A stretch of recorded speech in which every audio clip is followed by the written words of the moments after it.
এত বড় সমাবেশ হয়ে গেল, আমরা কি কোথাও চাঁদা তুলতে বলছি? কাউকে বলি নাই। আমরা নিজেরাও কারো কাছে চাঁদা চাইনি। এখন কেউ বিশ্লেষণ করে 100, কেউ 200 কোটি। আপনারা শুনবেন যে কেন্দ্রের কয় কোটি খরচ হয়েছে। অবশ্যই এরকম হিসাবে আপনাদের শোনার অধিকার আছে। এই পরিমাণটা আমার ধারণা ছিল যে 3.25 কোটিতে আটকায় ফেলতে পারবো, একটু অ্যাক্সিড করবে। এটা 3.5 কোটি পর্যন্ত পৌঁছবে, এর বেশি নয় আলহামদুলিল্লাহ। এখন যা যে বিশ্লেষণ করার করতে থাকো, আমাদের আসে যায় না কিছুই।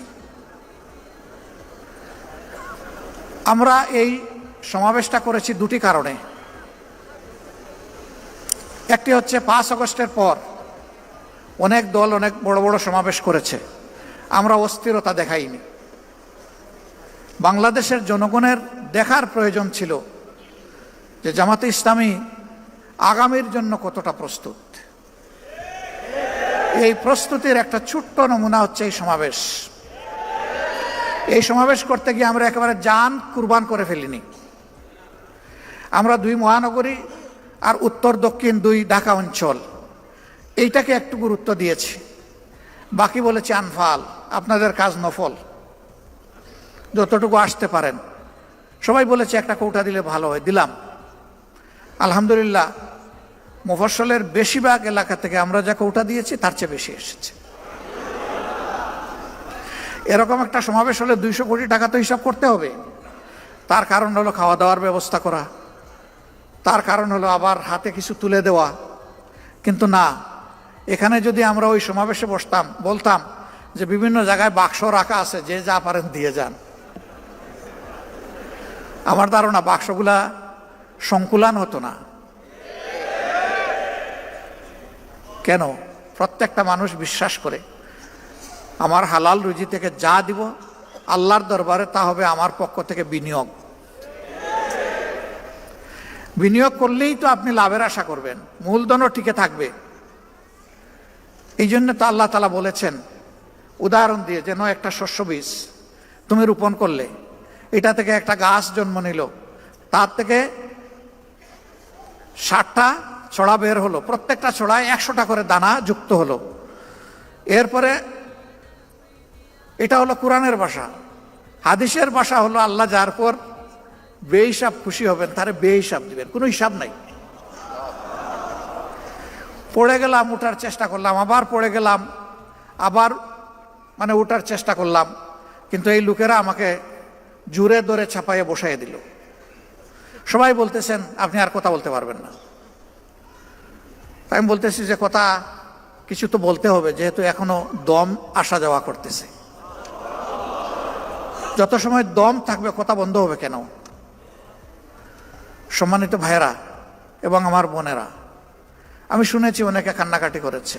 কেন কানলেন? যদি জান চলেই যায় বলবেন আলহামদুলিল্লাহ, এটাই মুমিনের দায়িত্ব। এখন গেলাম হসপিটালে, এমন ভাব দেখায় সহকর্মী ডাক্তাররা, এখানেও কেউ কেউ আছে, যে আমার মরতেই দিবে না। আরে ভাই, আমি কি এখানে থাকতে আসছি না? আমি যাবো আবার আসল ঠিকানা জান্নাতের বাড়িতে, এই পোষা জায়গায় আমার রাখবেন কেন বেঁধে আপনারা? এই মলিনতা পরিষ্কার করতে একজন ঝাড়ুদার হিসাবে আল্লাহর যতদিন প্রয়োজন, আল্লাহ তার বান্দাদেরকে বান্দিদেরকে যেন ততদিনই হায়াত দেন, এর বেশি দরকার নাই। সমাজের আবর্জনা পরিষ্কার করার জন্য, আল্লাহর দ্বীনকে কায়েম করার জন্য। এরপরের কথা হলো, দুনিয়া কোনো মানুষ কি প্রিয় সংগঠন বা দ্বীনের জন্য বাধ্যতামূলক? অবশ্যই না, কিন্তু আমাদের জন্য বাধ্যতামূলক আল্লাহর দ্বীন এবং সংগঠন। একজন মরবে, আরেকজন আসবে। আমাদের মায়েদের গর্ভে মুজাহিদ, মুমিনা, মহসিনা, মুমিন, মহসিন জন্ম নিবে। এরা পরবর্তীর পতাকা হাতেও ধরবে, প্রয়োজনে দাঁত দিয়ে কামড় দিয়ে ধরবে। আসা যাওয়ার এই পালাও চলতে থাকবে, আর দিনের একামত ইনশাল্লাহ হবে। আগামীর বাংলাদেশ আমরা চাই না আর মজলুম বাংলাদেশ হোক। এই জুলুম থেকে তারাই বাংলাদেশকে বাঁচাতে পারবে যারা শুধু আল্লাহর জন্য জীবন বাজি রেখে লড়াই করতে পারবে। দুনিয়ার কোনো ধান্দা থাকবে না যে এর মাধ্যমে আমার সামাজিক স্বীকৃতি আসবে। ব্যবসা বাণিজ্য যেখানে হাত দিব, আমি দেখব যে সেখানে শুধু আলী বাবার প্রদীপ জ্বলে উঠছে। এই ধরনের নোংরা কলুষিত চিন্তা যেন আমাদের কারো মাথায় না ঢোকে। সংগঠনের নাম বিক্রি করে অথবা আমার বাবা আমির ছিলেন, দাদা অমুক ছিলেন, শ্বশুর অমুক ছিলেন, ভাই অমুক ছিলেন, এই নামগুলা বিক্রি করেও কেউ দুনিয়া বানাবার চেষ্টা করবেন না। যদি কেউ চেষ্টা করেন, আমার ক্ষুদ্র জীবন থেকে বলছি, আপনি নিশ্চিত দরা খাবেন এবং অপদস্থ হবেন। আপনার ক্যাপাসিটি থাকে, হালালভাবে আপনি নিজস্ব পরিচয় আগান, তবে আল্লাহকে ভয় করে আগাবেন। বেপরোয়া হবেন না, স্পিড লিমিটের ভিতরে থাকবেন, স্পিড কন্ট্রোল মানবেন, স্পিড ব্রেকার দেখে চলবেন, না হলে নিজেও মরবেন, সংগঠনকে আপনি মারবেন। এ বিষয়গুলো খেয়াল রেখে যদি চলতে পারি, আল্লাহর সাহায্য অবধারিত আমরা পাবো ইনশাআল্লাহ। এরপরের বিষয় হচ্ছে জবান, ঠোঁট। এটা ঠিক যে অন্যের নেগেটিভ সমালোচনা করলে কথার ঝাল বাড়ে, কিন্তু নেগেটিভ সমালোচনাতে কল্যাণ কম, নীতিগত সমালোচনা হবে। কাউকে ড্যামেজ করার জন্য নয়, সংশোধন করার আশা। আমি চাই আমিও ভালো থাকবো, আমি চাই আমার সমাজও ভালো হোক। যদি এটি আমার উদ্দেশ্য থাকে, তাহলে স্বয়ং যারা দিনে রাত আমাদের বিরোধিতা করে তাদেরও কল্যাণ আমাদের কামনা করতে হবে,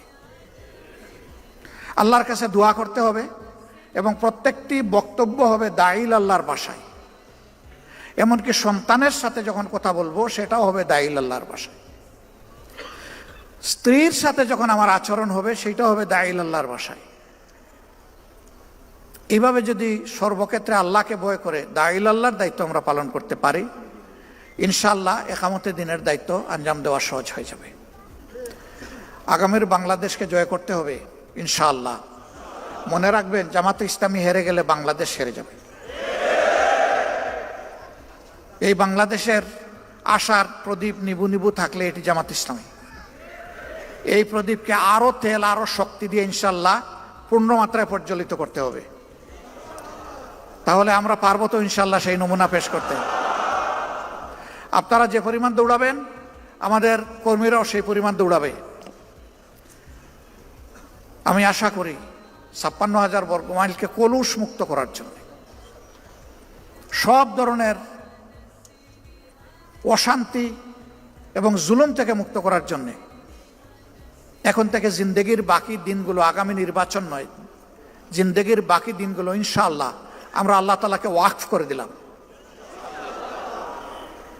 আপনারা রাজি আছেন?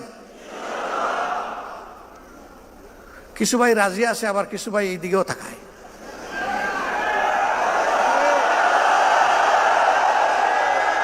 মিডিয়া হচ্ছে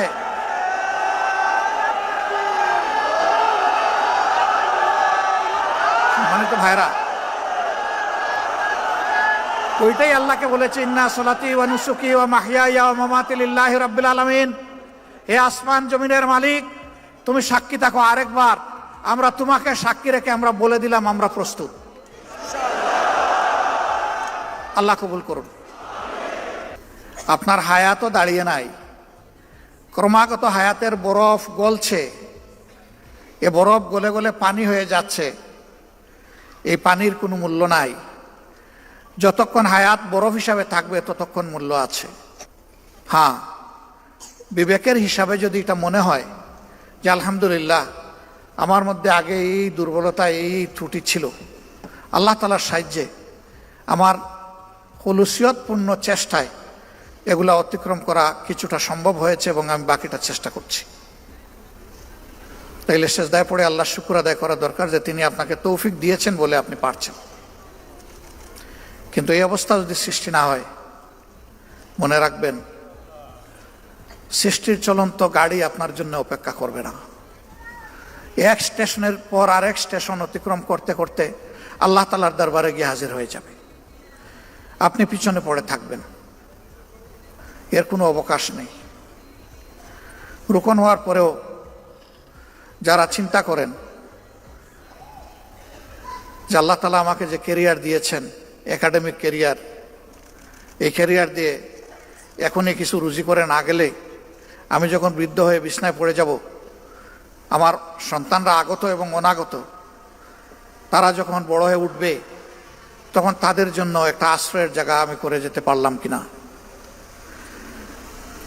তাহলে আমি আগে একটু নিজেকে সামলিয়ে নেই, তারপরে ইনশাআল্লাহ রুকনিয়তের যে শপথ, আজিমতের যে শপথ, এটার হক আমি আদায় করার চেষ্টা করব।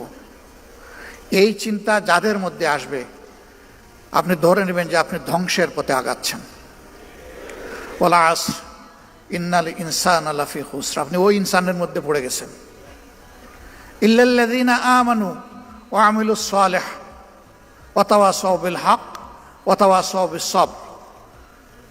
ইমানের বলে আপনাকে টিকে থাকতে হবে আল্লাহর উপর ভরসা করে, আমলে সালেহ করতে হবে, সামনে যা আসুক অনুকূল প্রতিকূল সমস্ত মঞ্জিল অতিক্রম করে আপনাকে আপনার আসল মঞ্জিলে পৌঁছতে হবে। এই কমিটমেন্ট, এই ডিটারমিনেশন আপনার যদি না থাকে, অল্প ঝাঁকুনি আসলেই আপনি শুয়ে যাবেন, কোনো সুযোগ নেই। শুয়ে যাওয়ার কোনো সুযোগ নেই, বসে থাকারও কোনো সুযোগ নেই, দাঁড়িয়ে থাকারও কোনো সুযোগ নেই। এই বিশ্বকে মুসলমানদের জয় করতেই হবে। মুসলমানদের বাহাদুরি ফলানো নয়, এই বিশ্ব জয়ের প্রয়োজন ইসলামের ভিত্তিতে। এই কারণে গোটা মানবতা আজকে লাঞ্ছিত, গোটা মানবতা আজকে পর্যদস্ত, বিপর্যস্ত এবং অপমানিত। এই মানবতার মুক্তির জন্য আল্লাহ যে সনদ দিয়েছেন, আল্লাহর কসম এর বাইরে কোনো সনদ দিয়ে দুনিয়ার মানবতার কোনো মুক্তি আসবে না। যেই সময় মুসলমানদের ঐতিহাসিক দায়িত্ব পালন করার কথা, সেই সময় মুসলমানরা দুইটা ভয়াবহ রোগে আক্রান্ত। একটা নিজেদের মধ্যে কামড়াকামড়ি, বিভক্তি, আরেকটি হচ্ছে অপশক্তির ভক্তি। আরে ভাই, ভক্তি তো হবে একমাত্র আল্লাহ তাআলার, ভয় তো করবে একমাত্র তাকে। অপশক্তি যখন চলে কৌশলে আপনার মধ্যে আমার মধ্যে তার এজেন্ডা ঢুকিয়ে দেয়, তখন রুহানিয়ত আপনার আমার ক্রমাগতভাবে নিচের দিকে নামতে থাকে এবং বিপর্যস্ত হয়। এখানে এটার কোনো সুযোগ নাই রে ভাই। এই ব্যাপারে স্বপ্রণোদিত পাহারাদারের ভূমিকা আমাদেরকে ভাই বোনেরা পালন করতে হবে। বোনদের পরীক্ষা আরো একটু বেশি। আমাদের সমাজের এবং ইসলামী সমাজের, মুসলিম সমাজের তাহজিব তামাদ্দুন, কৃষ্টি কালচার অনুযায়ী পুরুষরা বাইরে সকল জক্কি ঝামেলা সামাল দেন, মহিলারা পরিবারের আভ্যন্তরীণ বিষয়গুলো সামাল দেন। কিন্তু ইসলামী আন্দোলনের সাথে যারা সক্রিয়ভাবে জড়িত, আমাদের বোনদেরকে দুটাই সামাল দিতে হয় সমান তালে। এই ক্ষেত্রে যে সমস্ত রুকন ভাইয়েরা আছেন, তারা যদি নিজেদের সহধর্মিনীকে, কলিজার টুকরা জীবন সঙ্গিনীকে হাতে ধরে একসাথে জান্নাতের পথে দৌড়াতে চান, তাহলে তাদেরকে দৌড়ানোর মতো সহযোগিতাটাও দিতে হবে। আপনি খাওয়ার টেবিলে বসে মান্না এবং সলওয়া খাবেন আর শরাবাত তহুরা পান করবেন, এই আশা ছেড়ে দেবেন। আল্লাহ তাআলা খাওয়ার টেবিলে বসে যা আপনার কিসমতে সাদামাটা রেখেছেন, এইটা খেয়ে আল্লাহ তাআলার শুকরিয়া আদায় করবেন। খুদ ধরতে যাবেন না, লবণ বেশি হয়েছে নাকি তেলের বেশি জাল হয়ে গেছে, এই খুদ ধরতে যাবেন না। আপনার এই আস্থা থাকা উচিত। আপনার জীবন সঙ্গিনী তার পূর্ণ আন্তরিকতা দিয়েই আপনার জন্য চেষ্টা করেছে আপনি যে মান্না সালওয়া চান ওইটা আপনার সামনে দেওয়ার।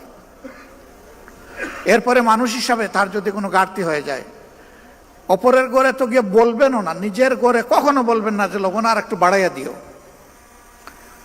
এটা না বলে বলবেন যে আমি তো লবণ একটু বেশি খাই, আমাকে একটু লবণদানিটা আগাইয়া দাও। তাহলে বুদ্ধিমান সঙ্গিনী বুঝে ফেলবেন যে এখানে একটু শর্ট আছে, আগামীতে আমার একটু জিহ্বা দিয়ে আগে টেস্ট করে নিতে হবে পরিবেশন করার আগে।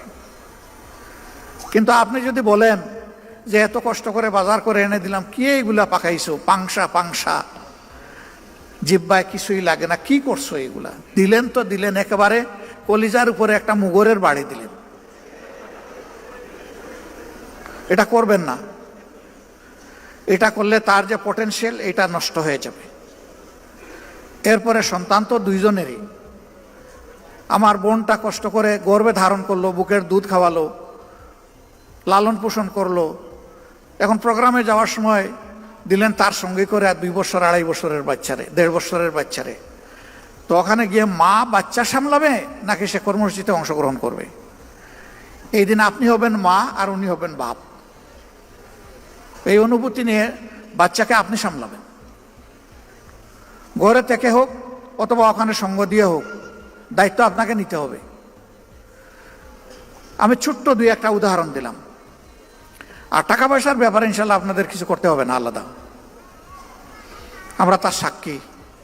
গত 15.5 বছর যেটা গেল আমাদের উপরে স্টিম রোলার, আলহামদুলিল্লাহ এখানে আপনারা সব হেরে গেছেন, কেউ জিতেন নাই, কিন্তু আমার সবগুলো মা বোন জিতে গেছে আলহামদুলিল্লাহ। দেখি হাতের গড়ি কে কে দিয়েছেন, একটু হাত তুলেন তো দেখি। টাকা দিয়েছেন, গড়ি কে দিয়েছেন হাত তুলেন? নো। গাড়ি কে দিয়েছেন হাত তুলেন? নাই। আচ্ছা, একজন পাওয়া গেছে। গাড়ি কিভাবে দিছে আমার নলেজে নাই, এটা আমাকে বলতে হবে গোপনে। তাও একজন পাওয়া গেছে, আল্লাহ ইজ্জত পাচাইছে আমাদের। এখানে আমার ধারণা 1.5 থেকে 2,000 ভাই আমার সামনে আছেন। আমরা পারলাম না ইয়েস বলতে, একজন ছাড়া, এটা জানতে হবে। কিন্তু আমার বিশ্বাস এখানে যে মায়েরা আছেন, বোনেরা আছেন, যদি জিজ্ঞেস করেন যে এই বিপদের সময় কানের দুল, নাকের ফুল, হাতের বালা, গলার মালা কে কে খুলে দিয়েছেন, একজনও বাদ যাবে না বলে আমি বিশ্বাস করি। এই জন্য এই ব্যাপারে আমার বলার কিছু নাই, দরকার নাই। তারা খানদানি ঐতিহ্য ধরে রেখেছেন। উম্মাহাতুল মুসলিমিন এবং যারা সাহাবিয়া রাদিয়াল্লাহু তাআলা আনহুমা ছিলেন, তারা যে কাজ করেছেন আজকে আমাদের মা বোনেরা ঠিক একই কাজ করছেন। আল্লাহু আকবার। সম্মানিত ভাইরা, এইভাবে নারী পুরুষের সমন্বয়ে আমরা যদি আগাই, আলহামদুলিল্লাহ আল্লাহর দিনের জন্য এই জমিন আবাদ হয়ে যাবে। এবং সেই লুকিয়ে থাকা সূর্যের হালকা রোশনি দেখা যাচ্ছে, এটা ইনশাআল্লাহ পূর্ব আকাশে মাথা তুলে দুনিয়া শপথ করে দুনিয়াকে মুক্তি দিবে ইনশাআল্লাহ। কিন্তু তার জন্য বিপুল কুরবানি লাগবে। 30-35টা আসনে ইলেকশন করার সময় আমরা যে পরিশ্রম করেছি, যে আর্থিক কুরবানি দিয়েছি, যে পেরেশানি করেছি, এখন যদি তার 10 গুণ আসনে আমাদেরকে নির্বাচন করতে হয়, তাহলে ওই জিনিসগুলো 10 গুণ বাড়াতে হবে ইনশাআল্লাহ। পারবেন? অর্ধেক ইনশাআল্লাহ না, পুরা ইনশাআল্লাহ? পারবেন কেন? পারতে হবে ইনশাআল্লাহ। এবার যাদের ব্যাংক ব্যালেন্স আছে ওখানে হাত দিতে হবে। এটা আপনার না, এটা আল্লাহ তাআলার। ওখান থেকে আগে কত বিনিয়োগ করবেন তাড়াতাড়ি সিদ্ধান্ত নেন। তবে আমার অভিজ্ঞতা হচ্ছে আমাদের গরিব ভাইয়েরাই ধনী।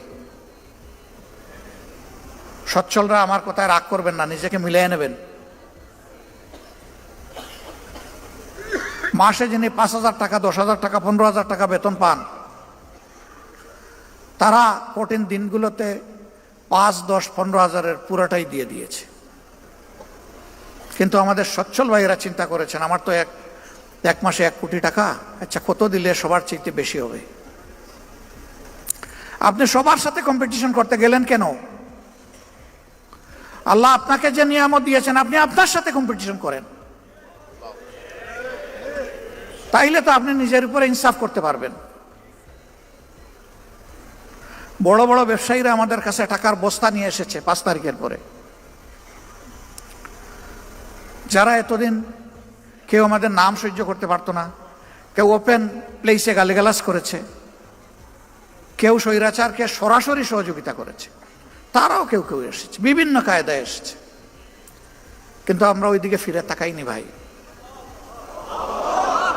আমরা ওইদিকে তাকালে আমাদের রুহানিয়াত ধ্বংস হয়ে যেত। আঠালের মতো লেগেছিল কেউ কেউ 1 কাপ চা খাওয়ার দাওয়াত, যখন সাড়া দিতে পারলাম না বলে যে 5টা মিনিটের জন্য আসবো উনার বাসায় যদি 1 কাপ চা খাইতে পারে, এটাও সাড়া দিতে পারলাম না। তারপরে বিশাল এক অ্যামাউন্টের প্রস্তাব দিয়ে পাঠাই দিস। আল্লাহু আকবার। এই ক্ষেত্রে আল্লাহ তাআলাকে ভয় করেছি এবং ধৈর্য ধরার চেষ্টা করেছি। বিভিন্ন হেলিকপ্টারের মালিক আসছে, আয়সা বলছে যে এখন থেকে যখন লাগবে বলবেন, বলার সাথে সাথে পেয়ে যাবেন। হা বলি নাই, বলছি দেখব। এরপরে একই ব্যক্তি বলছেন যে আগামীতে নির্বাচনে আমরা চাই আপনারা বিজয়ী হন, ইনশাআল্লাহ আল্লাহ তৌফিক দিয়েছেন, বড় হাতেই দিব, শুধু আপনারা বললেই পেয়ে যাবেন। তাতেও হা বলি নাই, বলছি দেখব। এইরকম যারাই অফার দিয়েছেন নিজেদের জ্ঞান বুদ্ধি অনুযায়ী প্রথমে তাদের ব্লাড সুগার দেখেছি যে সুগার ঠিক আছে কিনা, এরপরে আল্ট্রাসাউন্ড করেছি যে ভিতরের পার্টসগুলো ঠিক আছে কিনা, সন্দেহ হলে সিটি স্ক্যান করা হয়েছে, এনজিওগ্রাম, এবং শেষ পর্যন্ত এমআরআই করে যখন নিশ্চিত হয়েছি বেজাল, তখন বলেছি কালু সালামা।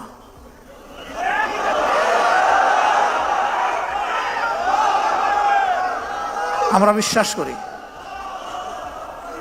বিশ্বাস করি ইমানদারদের, যারা ইমানদার তাদের আন্তরিক দোয়া ইনশাল্লাহ আমাদের সকল ঘাটতি পূরণ করে দেবে ইনশাল্লাহ। স্বচক্ষে এগুলা দেখা যাচ্ছে। তো এখন এক সপ্তাহে যা খরচ হয়, এক সময় সংগঠন 2 মাসেও তা খরচ করতো না। অতীতের নির্বাচনের সময় আমাদের ঋণ হয়েছে, নির্বাচন চলে যাওয়ার সময় সেই ঋণ আমরা কষ্ট করে পরিশোধ করেছি। আলহামদুলিল্লাহ, এই যে মুমিনদের অন্তর আল্লাহ তাআলা নরম, তরল, কোমল, মানবিক, দরদি, মায়াবী করে দিয়েছেন, এখন কোনো ক্ষেত্রে আমাদের কোনো ঋণ নাই।